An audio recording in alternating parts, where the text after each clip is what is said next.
And the lesson for this week is be careful what you might wish for, because you might get it. I know I've been moaning, to an extent I've been moaning anyway, about some of the replies coming in a little bit slowly.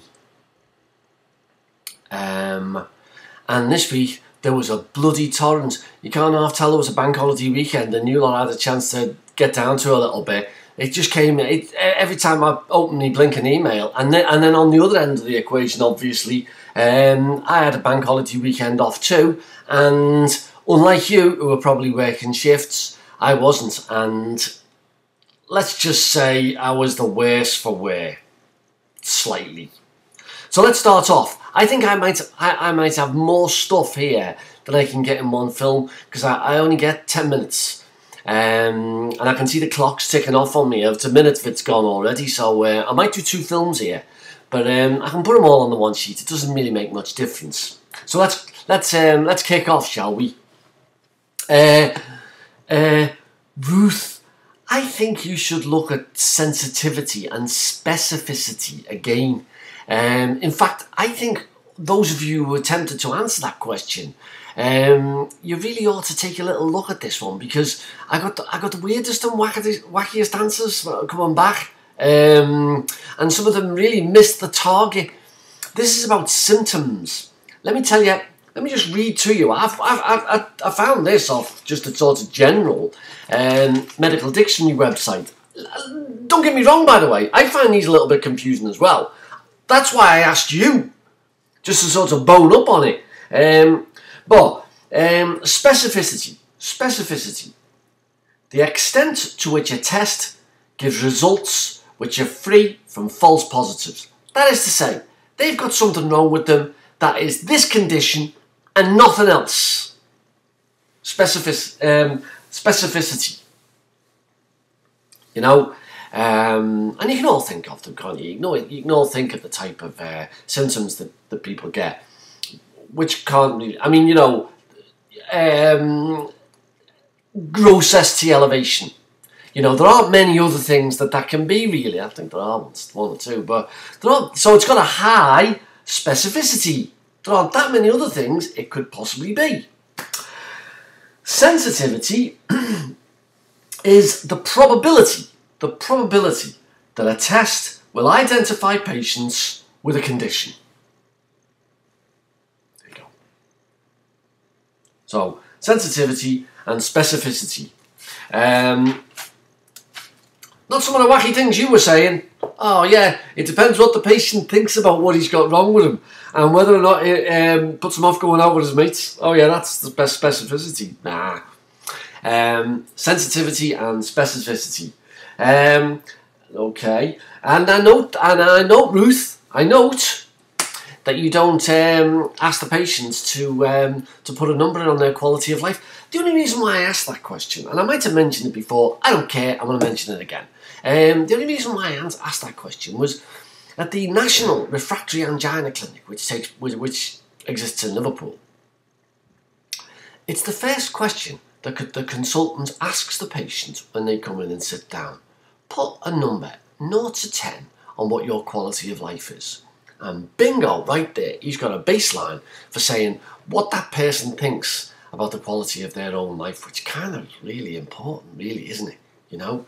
And then next time, you know, whatever the test results say, whatever the exercise tolerance tests say, whatever, the patient is given their own impression of what their own life is looking at. And of course, it might not be because they're physically worse. It might be that, you know, things have come apart at home.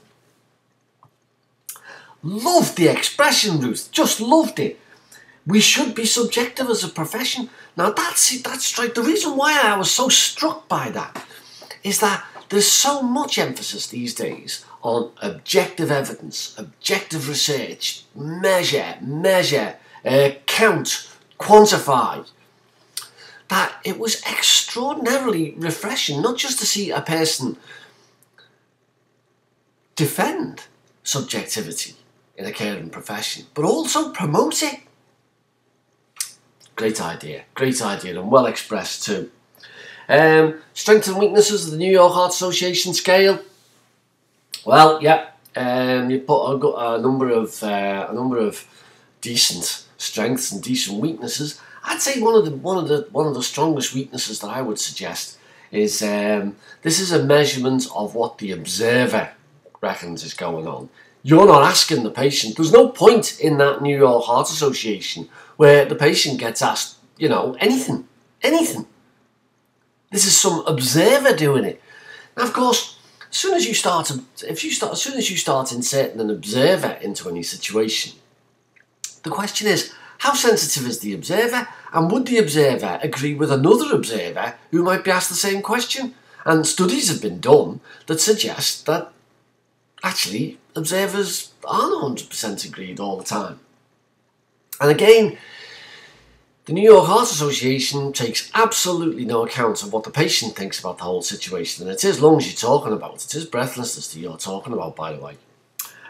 So thank you for that.